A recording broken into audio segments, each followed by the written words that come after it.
So, the Lakers team that knocked out Houston in the playoffs last season, that version of the Lakers is basically gone. After getting broken apart by the Rockets in 6 games, the whole thing really fell apart, and then came the shockwave. LeBron James announced he was leaving. The moment that happened, the Lakers moved like a front office possessed. In one night, they signed 4 players and burned through basically all of their cap space. Around $50 million gone just like that. Here's what they did. First, they worked out a sign and trade with the Utah Jazz to land a young center. Walker Kessler, still only 25 years old. Then they gave Sandro Mamukelashvili a 4-year deal worth $52 million.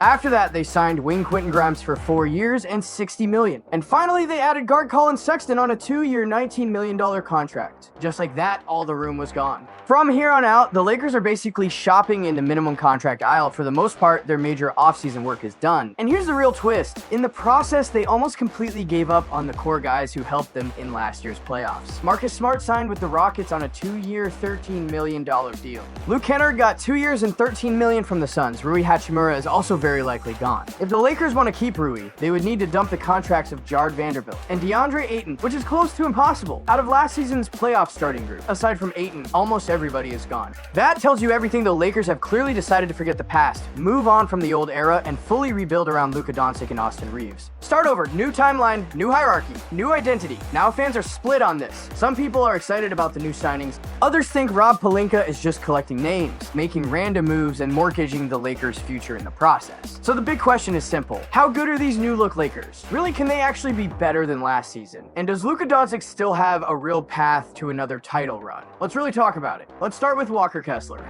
Kessler was a restricted free agent. His rookie contract had just ended. Last season, he played only 5 games because of a torn labrum in his left shoulder. The Jazz had reportedly offered him a 5-year deal worth $140 million, but the two sides never got it done. The Lakers' dream scenario was obviously to sign him outright. But realistically, Utah was always likely to match. They were never just going to let him walk for free. So in the end, the Lakers went the sign and trade route and attached serious draft compensation. And when I say serious, I mean serious. They gave up unprotected first-round picks in 2031 and 2033, plus swap rights in 2028 and 2030, just to bring in Kessler on a 4-year, $130 million contract. That is a huge price. But from the Lakers' point of view, Kessler has been a dream target for years. Back in the 2023 to 2024 season, they were already asking about him. From 2024 through 2026, basically every offseason, Kessler was on the Lakers center wish list. But Danny Ainge kept setting the price sky high, and when Kessler was still on his rookie deal, a trade was extremely difficult to pull off. Then came the shoulder injury. He played only 5 games last season, and with the rookie contract expiring, his trade value had clearly dropped. And yet, even after all that, the Lakers still paid 2 firsts and 2 swaps. So why?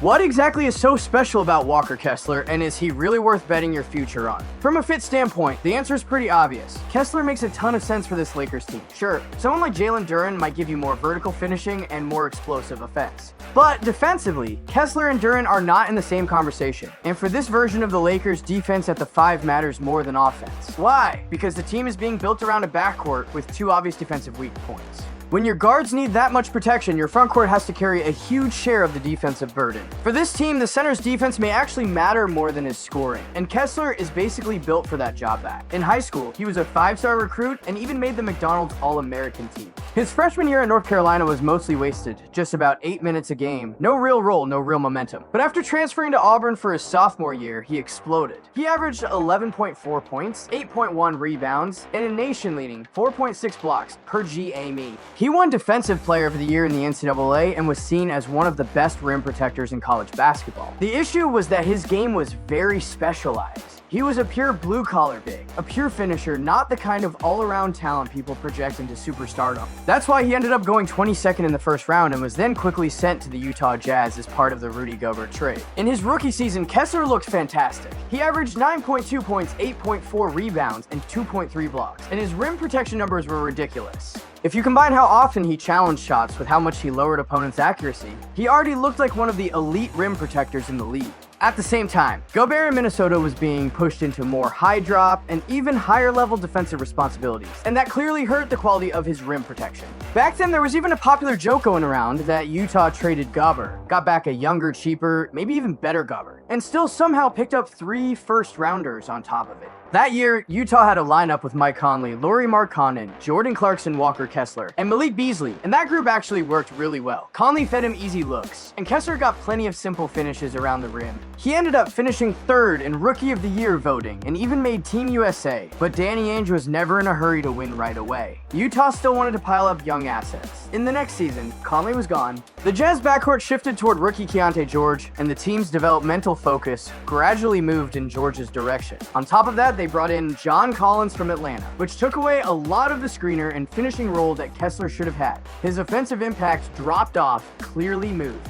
He started only 22 games that year, and the Jazz won just 31 games. Then in the 2025 season, Kessler finally became a full-time starter. But Utah's bigger plan was still obvious: lose games and chase the top of the draft, especially with a prospect like Cooper Flagg waiting in the summer of 2025. In that kind of environment, players like Kessler and Markkanen were basically stuck floating along with the tank. The Jazz finished with only 17 wins. They got the best odds for the #1 pick. And then in classic lottery chaos, the Mavericks, sitting on just 1.8% odds, jumped up and grabbed the top pick instead, while Utah slid all the way to #5. Then came the 2026 season. Utah kept tanking, kept developing young players, and Kessler played only 5 games before the injury ended his year. In those 5 games, he actually looked good: 14.4 points, 10.8 rebounds, 3 assists, and hilariously, he even shot 75% from 3. But obviously, with such a tiny sample, you can't take much from that. And honestly, that's really the story of Kessler's first 4 years. His biggest problem has not been talent, it's been environment. He just has not spent real time inside a team that is seriously trying to win. Outside of his rookie year, he has basically lived in tank mode, and for a blue-collar defense first center, that is just about the worst developmental environment possible. Because the defense is real. Even on a tanking team, Kessler's rim protection numbers have stayed elite. He's 7'1" with a wingspan around 7'7". He has strong positioning, polished footwork, sharp awareness, and in pick and roll defense, he can balance that impossible 1-on-2 responsibility as well as almost anyone. Around the basket, his reaction time is great. His second jump is great. He is unquestionably a high-level rim protection anchor. And the nice part is, he is not some giant statue.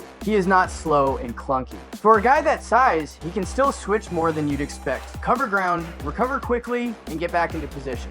He is not the heavier, more earthbound kind of center like Ivica Zubac. If you isolate the defensive side of the floor, I honestly think Kessler is exactly what the Lakers needed most. And I don't think they were going to find a better option. Now yes, the offense is limited. Kessler has almost no self-creation. He is basically a pure lob and dunk big compared with more explosive finishers like Duren or Daniel Gafford. He does not have that insane above the rim athletic package. And he definitely doesn't have a Polish bag off the dribble or on the block. His finishing range is very small. Most of his efficient scoring comes from dunks. The second he has to switch to little floaters or bank shots, the efficiency starts falling off. The touch is rough. He also has almost no real shooting value. His career free throw percentage is only 54.5, and outside of those 5 weird games last season, he has basically shown no real three-point threat but next to Luka. That's not really the point. Luka's always loved playing with finishing centers. He's never been especially obsessed with stretch bigs. With Kessler, the Lakers are not asking him to get fancy.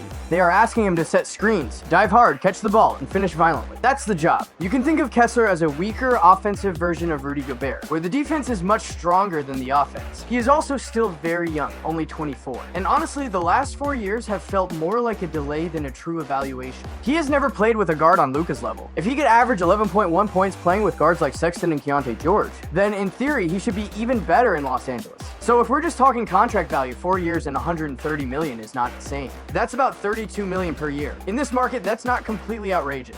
If you made me choose between Kessler and Duren, I'd pick Kessler too. The only real issue is the trade cost too. First round picks, 2 swaps, and not just any first. Far out future firsts, that's painful. Especially because Kessler played only 5 games last year, and the market for him probably wasn't actually that broad. Let's be honest, not every team needed him this badly. The Lakers did because their backcourt defense is such a problem. In a normal market, he probably should not have cost this much. But after LeBron left, the Lakers didn't have a lot of options. They pretty much had to bite the bullet. And Danny Ainge definitely had them over a barrel. Once got the finishing center, the next priority was obvious: a 3-and-D wing. That's where Quentin Grimes comes in. The Lakers signed Grimes for 4 years and $60 million, which comes out to about $15 million per year. Grimes was also a top high school prospect, but his development since then has been more solid than spectacular. When he first got to Philadelphia in the 2025 season, he took advantage of injuries to the team stars and had a stretch where he averaged 21.9 points a game. But by the time 2026 rolled around, things settled back to normal. Still, he has the foundation of a starting level 3 and D wing. Last season with the Sixers, he didn't hold on to a stable starting role, but that was mostly about roster structure. Philadelphia had Paul George and VJ Edgecomb on the wing, and both were naturally ahead of him in the pecking order. Kelly Oubre Jr. with his size at around 6'8" also fit better in some of those forward slots. So Grimes got squeezed into a six-man type role, but the underlying 3-and-D package is pretty solid. The shooting is trustworthy. Don't get fooled by the overall 33% from deep last season. That number was dragged down by too many self-created threes. If you look at the real role player stuff, the numbers are much better. For his career, he has shot 38.9% on catch and shoot threes. And on wide open threes, he's all the way up at 43.3%. That's real value. That's high volume efficient spot up shooting. He can also handle the ball a little, attack a closeout, and make a basic pass. Defensively, he is not elite, but he has years of experience as a point of attack defender and can guard multiple positions. His work against Jimmy Butler back in 2023 is still one of the brighter moments on his rib. My view is simple: Quentin Grimes is the entry-level version of a starting 3-and-D wing. He is the minimum standard for a real starter in that role, at $15 million a year. That's fine. Better players than him were never realistically coming to the Lakers anyway. And on this roster, he may be incredibly important, because when you look at the Lakers wings right now, there really aren't many guys who genuinely look like dependable 3-and-D players. Now let's get to Mamukelashvili. The Lakers gave Sandro Mamukelashvili 4 years and $52 million. He was the 54th pick in the draft. Early on in Milwaukee, he barely played. It was only after moving to San Antonio that he started carving out a real role. Eventually, he adjusted his identity, leaned hard into the three-point shot, and after years of work, he gradually turned himself into a stretch big over the last 2 seasons. During that span, both his volume and efficiency from 3 have looked pretty good. Per 36 minutes, he was taking more than 7 threes a game and hitting over 38%. But I have to be honest, I've always had doubts about that shot. His perimeter consistency has never really felt secure. He has had multiple seasons shooting only in the 20s from deep. His career free throw mark is also just 73.9%, which is usually not what you see from a naturally gifted shooter. Then in last season's playoffs, his three-point percentage cratered all the way down to 28.6. And for a big like Mamukelashvili, that shooting is the whole argument. He does not have special physical tools. He is not a strong defender. His core value is at stretch element. The only reason he can even fake playing the floor is because he can space the floor. If the shot isn't there, the logic of playing him falls apart fast. Sure, his defense looked acceptable at times last season, but Toronto's system itself places a big emphasis on team rotations and collective defense, so there is some scheme help built into that. If you go back earlier in his career, the defensive RSM is rough.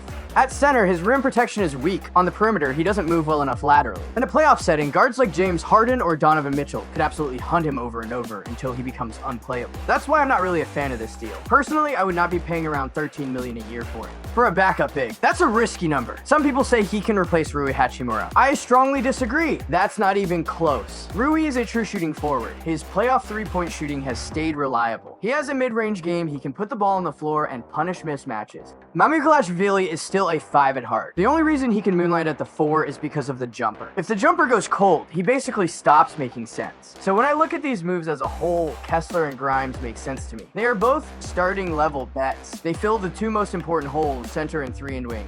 The contract sizes are also pretty reasonable for what the Lakers needed. But with Mamukelashvili, I would have preferred a minimum contract option. Honestly, bringing back Jackson Hayes on a cheaper deal wouldn't have been crazy, but now Hayes is gone too. And when the playoffs arrive, I'm not convinced Mamukelashvili will actually be more useful than Hayes. Anyway, the last move was Colin Sexton, 2 years and $19 million. That one, I actually like. Sexton has always been a good offensive player, and this roster absolutely needs a pick-and-roll bench guard who can keep the offense alive whenever Luka and Reeves sit. Sexton has had a steady scoring RSM for years. A microwave bench scorer like that can easily command around $15 million per season on the market. So getting him at this number is slightly above average value. Overall, out of the 4 signings, I think 3 are perfectly defensible. The one I really don't love is Mamukelashvili. Kessler was expensive, maybe painfully expensive, but you can still understand the logic. Grimes is practical and sturdy. Sexton gives them a much needed scoring punch off the bench, but Mamukelashvili at that price just doesn't feel right to me. Now the Lakers have a starting center, they have a starting level 3 and D wing. Add Luka Doncic and Austin Reeves. And in theory, they are only one real starting forward away from a functional lineup.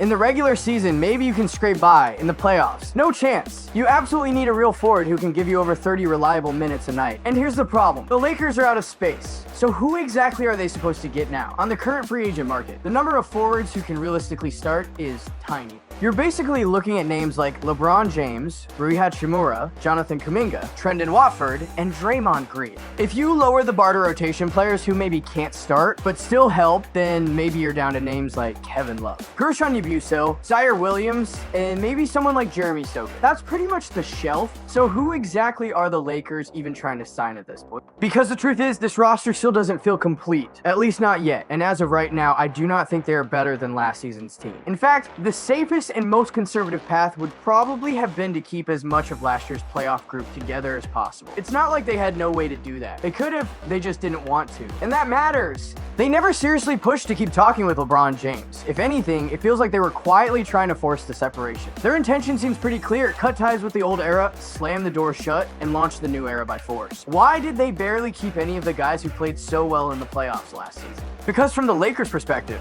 those guys belong to LeBron's era too. Last season, even with the obvious defensive flaws in a Luka and Reeves backcourt, LeBron still managed to lead a bunch of edge guys into a surprisingly strong playoff run. They even beat Houston. It almost felt miraculous. The spirit of that run came from LeBron, and the players in that locker room believed in LeBron too. But what the Lakers want now is something else entirely. They want Luka Doncic to have unquestioned authority. They want this to become Luka's team in the purest possible sense. And to make that happen, they were willing to let almost everyone from the old world walk away. Originally, my own thought was this: look, even if the Lakers make changes, they probably still won't beat the Spurs or the Thunder in the short term. So why not just keep last year's team together and take one more swing? But clearly the Lakers don't see it that way. They think it's time to move forward. They believe the future belongs to Luka, and if that's true, then everything has to revolve around Luka. Everything has to make him comfortable. Everything has to reinforce the feeling that he is the unquestioned number one. And that brings us to the deepest part of this whole thing. LeBron James is not just another star, he's a different kind of presence. Last season, he already made a ton of sacrifices. He gave up a lot of on-ball control. He played more off the ball. He even accepted parts of a third option type role when the situation called for it in the locker room. By all accounts, he handled things like a total pro. LeBron has always been mature, smooth, political, in the best sense. Very good at managing people. But none of that changes the psychological reality. As long as LeBron is on the roster, Luka is going to feel pressure. Not because LeBron is a bad teammate, not because their relationship is bad, but because LeBron lives in the GOAT conversation. His status is enormous. His gravity is not just tactical, it's historical, cultural, emotional. It's this invisible pressure that exists just because he's there. And within Lakers history, LeBron's place is still miles above Luka's. He won a championship there. He reached 2 conference finals there. He has real, undeniable achievements in that uniform. If LeBron were still in his absolute prime, maybe the answer would be simple. Luka could just play underneath him, and that would be that. But that's not the situation. Now, LeBron is in the later stage of his career, while at the same time, on paper, he's supposed to support Luka. That kind of relationship is naturally complicated. I don't think LeBron and Luka dislike each other at all. I really don't. The issue is not personal. The issue is that both of their identities are too big. As long as LeBron is there, Luka can never be completely free of that pressure. Put yourself in Luka's shoes for a second. If I'm the number 2 guy, sure, no problem, I can relax. But if I'm supposed to be the franchise leader now, and LeBron is still in the room, that changes everything. And if I sit out a game and LeBron can still drag the team into the second round, while the teammates clearly trust him, then yeah, that feeling gets even more delicate. But once everything resets, those complications disappear, now Luka Doncic becomes the true unquestioned center of gravity. The absolute leader. The voice that carries the most weight, just like it was in Dallas. These new Lakers are still a long, long way from a championship. But maybe their first goal isn't to win the title immediately. Maybe their first goal is simpler than that. Maybe the first goal is to let Luka Doncic become himself again. It sounds cold, it sounds ruthless. It might even sound a little sad. But from the Lakers' point of view, this may be the only way they believe they can move forward.